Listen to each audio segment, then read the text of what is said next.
कश्मीर के जंगल में टुनटुनी चिड़िया अपने दो बच्चों के साथ रहती थी।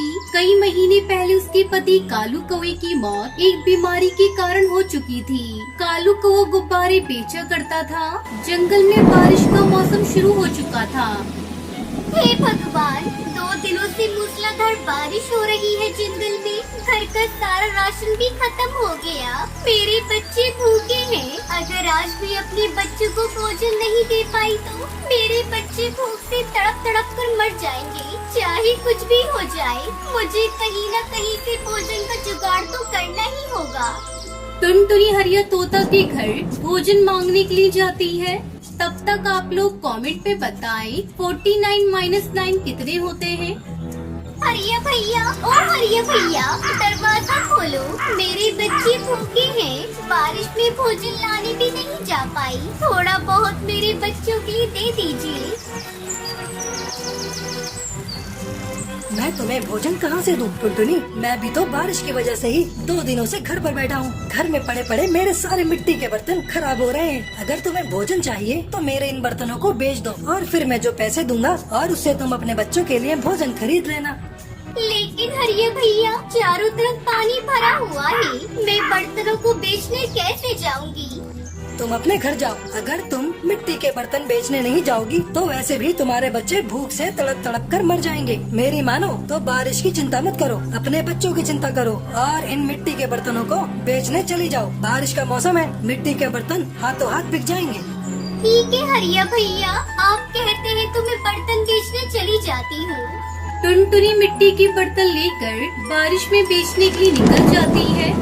मिट्टी के बर्तन ले लो, मिट्टी के बर्तन, सस्ते अच्छे बर्तन ले लो, मिट्टी के बर्तन ले लो। टुनटुनी की आवाज सुनकर सुंदरी कौवी अपनी खिड़की से टुनटुनी को आवाज लगाती है। अरे वाह, इस बारिश में तो मिट्टी के बर्तनों में खाना खाने में मजा आ जाएगा। अरे बर्तन वाली, इधर तो लेकर आ, ये बर्तन पक्के तो है ना? हाँ हाँ बहन जी, ये मिट्टी के बर्तन बहुत ही मजबूत है। देख लो खुद ही, बारिश में भी कैसे टिके हैं। आप एक बार खरीद कर तो देखिए। इस बारिश में मिट्टी के बर्तनों में खाना खाने से सेहत बनी रहती है। शाम तक टुनटुनी चिड़िया सारे बर्तन बेच देती है और सारे पैसे ले जाकर हरिया तोता को दे देती है। अरे वाह, तूने तो बहुत ही जल्दी सारे बर्तन बेच दिए। ये लो पैसे और ये 2 मिट्टी के बर्तन भी रख लो। तुम अपने बच्चों को इसमें खाना खिला देना। टुनटुनी पैसे और बर्तन लेकर वहाँ से चली जाती है और रास्ते में से अपने बच्चों के थोड़े भुट्टे के दाने ले लेती है। जब वो घर पहुँचती है तो उसका घर तो वहाँ था ही नहीं। तेज बारिश में उसका घर टूटकर बह चुका था। दोनों बच्चे पास के पेड़ पर बैठकर रो रहे थे। मम्मा, अपना घर बारिश में टूटकर बह गया। बच्चों, तुम लोग सुरक्षित तो हो ना? तुम्हें कहीं चोट तो नहीं लगी? नहीं मम्मा, हमें कहीं चोट नहीं लगी, लेकिन हमारा घर टूट गया। अब हम कहाँ रहेंगे मम्मा? अभी तुम लोग घर की चिंता मत करो। ये लो कुछ भुट्टे के दाने हैं, इसे खाकर अपनी भूख मिटाओ। तभी वहाँ से एक परी गुजर रही होती है। वो उस बेसहारा माँ को देखकर रुक जाती है। क्या हुआ चिड़िया रानी, तुम उदास क्यों हो? परी माँ, मेरा नाम टुनटुनी है और ये मेरे बच्चे हैं। बारिश में हमारा घर टूट गया है। अब हम बेसहारा हैं, खाने को भी नहीं है। उस बेसहारा माँ की बातें सुनकर परी अपनी जादुई छड़ी से उन्हें जादुई मिट्टी और फल के बीज देती है। टुनटुनी इस जादुई मिट्टी में उन बीजों को दबा देती है। 2 दिनों बाद जब बारिश रुकती है तब वो अगले दिन अपने बच्चों के साथ उस जादुई बीज को जहाँ दबाए थे उसे देखने के लिए जाते हैं तो देखकर आश्चर्यचकित रह जाते हैं। वहाँ पर सभी तरह के फल लगे हुए थे और उसी पेड़ की एक डाल पर मिट्टी के घर भी था। ये देखकर टुनटुनी उसके बच्चे बहुत खुश हो जाते हैं। तभी टुनटुनी की बेटी पिंकी कहती है, मम्मा मम्मा, वो देखो, हमारे इन फलों के पेड़ पे घर भी है। हाँ बेटा, मैं भी देख रही हूँ। चलो पास जाकर देखते हैं। वो खुशी खुशी उस जादुई मिट्टी के घर में रहने लगते हैं। उनके पास अब ना तो भोजन की कमी थी और ना ही रहने की दिक्कत थी। वो सब अपनी जिंदगी हंसी खुशी बिताने लगी।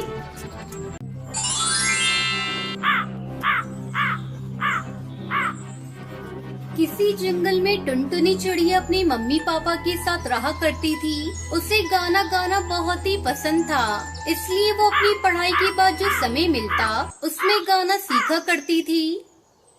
तू नहीं तो ये रुत, ये हवा, क्या करूं, क्या करूं। तू नहीं तो ये रुत, ये हवा, क्या करूं। दूर तुझसे मेरे के बता, क्या करूं, क्या करूं। सुना सुना है जहां, अब जाऊं मैं कहां। बस इतना मुझे बतला जा। भीगा भीगा है समा, ऐसे में है तू कहाँ। मेरा दिल पुकारे। एक दिन जब अपनी सिंगिंग क्लास से घर आई तो वो अपनी माँ टोनी से कहती है, अरे अम्मा, मैंने सिंगिंग पूरी सीख ली है। मैं जल्दी अपना सिंगिंग एकेडमी खोलूंगी, जहाँ मैं गरीब बच्चों को बिल्कुल कम फीस में सिंगिंग सिखाऊंगी।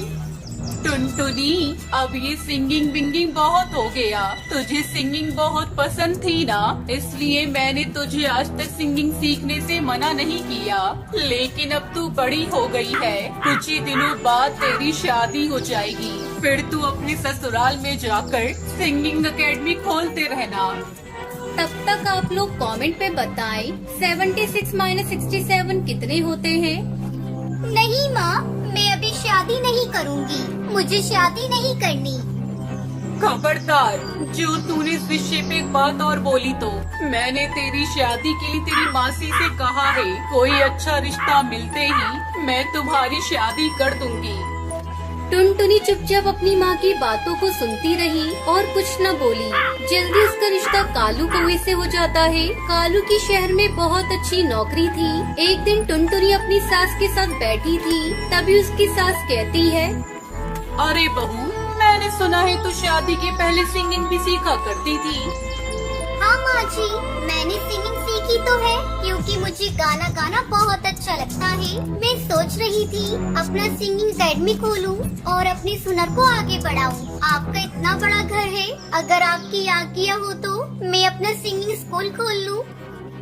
अरे नहीं नहीं बहू, ये तुम क्या कह रही हो, दोबारा ऐसी बात करना भी मत। तुम्हें बहू बना कर लाए इस घर में, गायिका बनाने के लिए नहीं। मेरा बेटा बहुत अच्छा कमाता है, तुम्हें क्या जरूरत है सिंगिंग स्कूल खोलने की। अब उठो और जाकर मेरे लिए जल्दी से कच्ची चाय बना कर लाओ। तुम्हारी बातें सुनकर मेरे सर में दर्द होने लगा। उस दिन के बाद से टुनटुनी ने सिंगिंग एकेडमी के बारे में बात करना ही छोड़ दिया। इस तरह से समय गुजरने लगा। एक दिन टुनटुनी पर मुसीबतों का पहाड़ टूट पड़ा जब कालू को ऑफिस से घर नहीं लौटा। माँ जी, बहुत देर हो गई, अभी तक ये ऑफिस से घर नहीं आए। मेरा जी बहुत घबरा रहा है, कहीं कोई अनहोनी ना हो गई हो इनके साथ। आप जल्दी जाकर पता करके आइए ना माँ जी। बहू, तो बेकार में जरा सी बात पर परेशान हो जाती है। आ जाएगा कालू, कहीं किसी काम में बिजी हो गया होगा, थोड़ा इंतजार कर ले। इस तरह पूरी रात गुजर जाती है पर कालू घर नहीं लौटता। माँ जी, अब तो आपको इन्हें देखने जाना ही होगा। ठीक है बहू, मैं अभी जाती हूँ, तू हौसला रख। सुंदरी कौवी अपने बेटे को ढूंढने के लिए जाती है तो रास्ते में उसे कालू मरा हुआ पड़ा मिलता है। वो रोती बिलखती घर पहुँचती है। अरे बहू, हम बर्बाद हो गए बहू, मेरा बेटा अब दुनिया में नहीं रहा। अब हमारा क्या होगा बहू, एक ही तो घर में कमाने वाला था, ऊपर वाले ने उसे भी हमसे छीन लिया। माँ जी, आप झूठ बोल रही हैं, ऐसा नहीं हो सकता माँ जी, ये सब क्या हो गया। कालू जी आज बहुत खुश थे, वो मुझसे बाहर घुमाने का वादा करके गए थे। पता नहीं हमारी खुशियों को किसकी नजर लग गई। मैं कैसे जीऊंगी, मेरी तो दुनिया ही उजड़ गई। ऐसे ही कई दिन गुजर गए। बहू, अब रोने धोने से कोई फायदा नहीं, भूखे मरने की नौबत आ गई है। एक दिन मैंने तुझे सिंगिंग करने से मना किया था, लेकिन मुझे लगता है अब तुझे घर खर्च चलाने के लिए गायिका बनना पड़ेगा। मैं तो बूढ़ी हो गई, मुझसे तो कोई काम धंधा नहीं होगा। टुनटुनी अपनी सास की बात मानकर सिंगिंग एकेडमी खोल लेती है और बच्चों को सिंगिंग सिखाने लगती है, जिससे उसकी कुछ आमदनी हो जाती है। इसी तरह दोनों सास बहू खुशी खुशी रहने लगती हैं।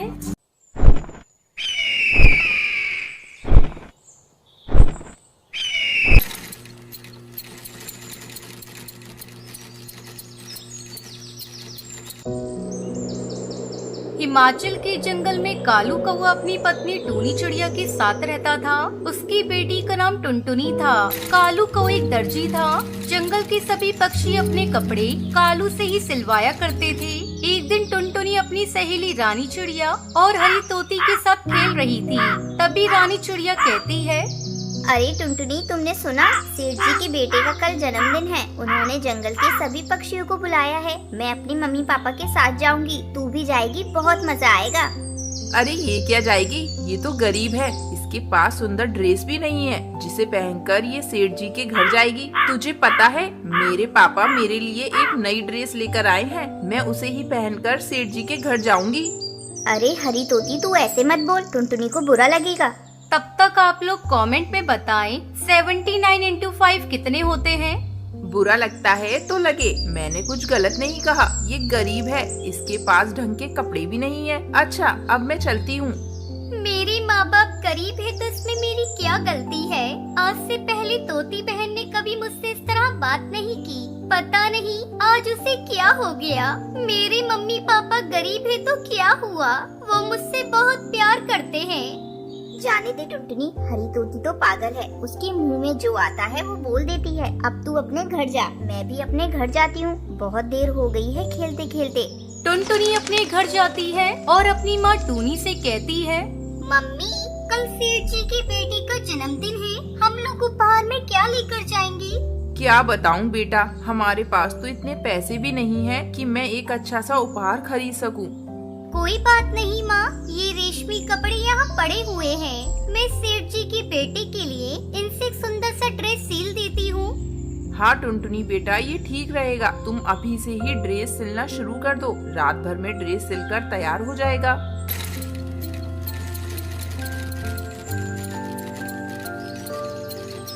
अगले दिन टुनटुनी अपने माँ बाप के साथ सेठ के घर जाती है। टुनटुनी बेटा, हम लोग गरीब हैं, शायद हमें देखकर सेठ जी बुरा ना मान जाए। ऐसा करो, तुम ये उपहार लेकर खुद ही अंदर चली जाओ, हम लोग यहीं घर के बाहर खड़े हैं। ठीक है पापा, मैं अभी उपहार देकर आती हूँ, आप लोग यहीं रहना। टुनटुनी घर के अंदर जाती है।